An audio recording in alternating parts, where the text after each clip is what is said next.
What's up, everybody? Welcome back to my channel. It's your girl Ryle, and today I'm reviewing Andrew Dominik's Blonde. Blonde is a Netflix exclusive starring Ana de Armas as Norma Jean, aka Marilyn Monroe, Adrian Brody as Arthur Miller, and Bobby Cannavale as Joe DiMaggio. This movie is controversial. There were people on Twitter everywhere saying, boycott it, don't watch it. And of course, that had the exact opposite effect. So I checked this out. This movie is supposed to be a fictional telling of Norma Jean's experience as Marilyn Monroe, based on the book of the same title. And when I tell y'all this movie is different, I mean literally different. It's different. Let's just go into a few examples of how different this movie is. There's a scene of Norma Jean having a threesome. You see her body move with each thrust, and as she climaxes, the bed becomes a waterfall. So you just see these three people laying on top of this big waterfall. And although I know what that waterfall symbolizes, I was like, okay, bed just turned into a waterfall. That's different. That's different. Then there's a scene of Marilyn watching herself on the big screen while her threesome buddies finger her in the movie theater. And I was like, okay, why is this happening? Why is this happening? Blonde shows Marilyn getting several forced abortions, and it is shot as from the POV of inside of her vagina. So you're in her vagina as the doctor puts the speculum in to open her up. And I was like, oh, okay, that's different. Then we have the JFK scene that shows him getting a BJ from Marilyn from his point of view. And this scene made me wonder, like, is this what men see? Just a set of big eyes staring up at them? Like, remove thou eyes from upon me. That's just what I wanted to say. Like, is this what that? No. Is that what you guys see? So, suffice it to say, very awkward scene. But to add to that awkwardness and weirdness, as JFK climaxes, there's a rocket launching on TV in the background, because for whatever reason, whenever someone climaxes in this movie, it has to be illustrated in a weird visual way. Yeah. So the movie's different like that. It's different like that. Now, weird creative choices aside, there are some interesting parts to the movie, I guess. So let's talk about the things that I kind of liked. I think Blonde does a good job at separating Marilyn from Norma Jean. And I personally liked how disjointed the film feels, because I took that as I'm supposed to be experiencing being Marilyn Monroe through the psyche of Norma Jean. So Norma Jean is coming unraveled as she tries to deal with her own personal issues while maintaining the image that is Marilyn Monroe, and everything just feels jumpy and crazy and chaotic. And I got that. I think they did a good job of pulling you into feeling that.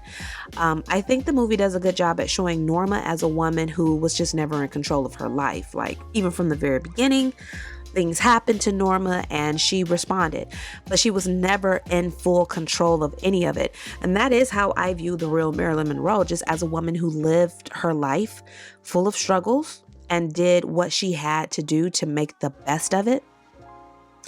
Norma Jean was never in full control, because everything she did or wanted to do had to be a good choice for Marilyn first, because Marilyn paid the bills.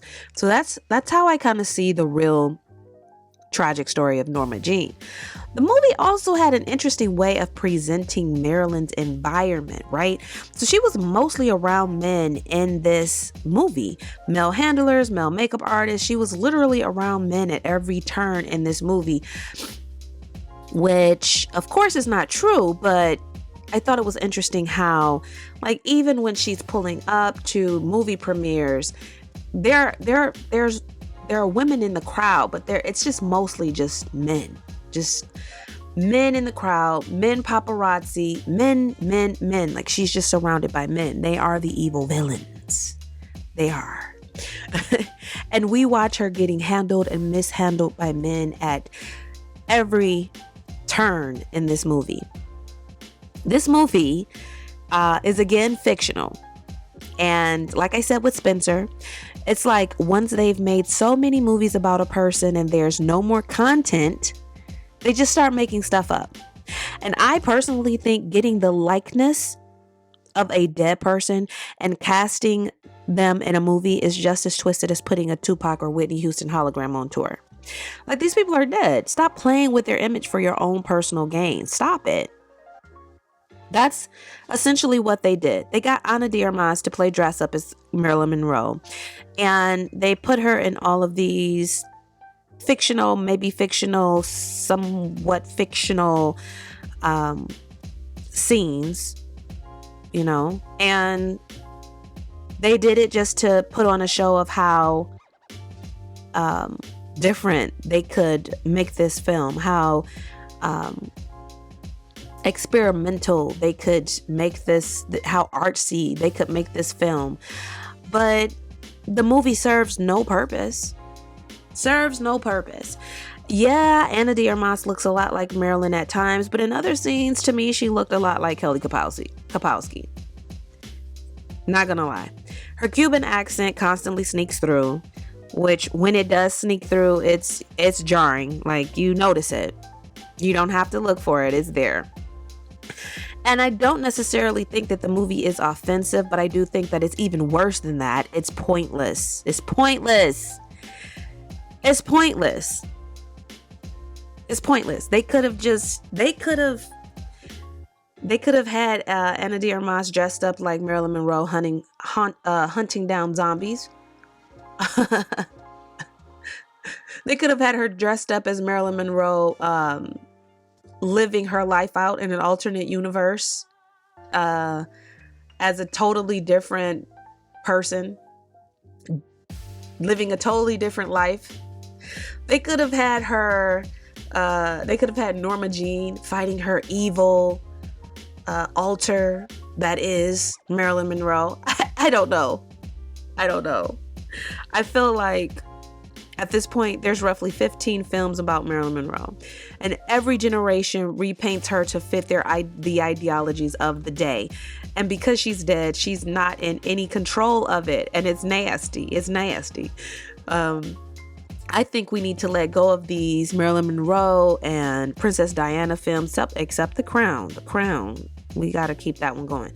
But we need to let these things go, because, you know, it's like we're saying when a person dies, they lose ownership of their image and who they were in life. That's essentially what Hollywood is saying. Once they're dead, they lose ownership of their image and who they were. It's like they signed off on it when they were alive. So that's it. Hollywood owns it. They can do whatever with the image and that person's life history. They can alter it. They can play with it. They can do whatever. And it's like, in my opinion, I think those things should be sacred. So, I don't know. Those are my thoughts on Blonde. Did you see it? If you did, what did you think? Let me know in the comments down below. I'll let you on the next one. Peace.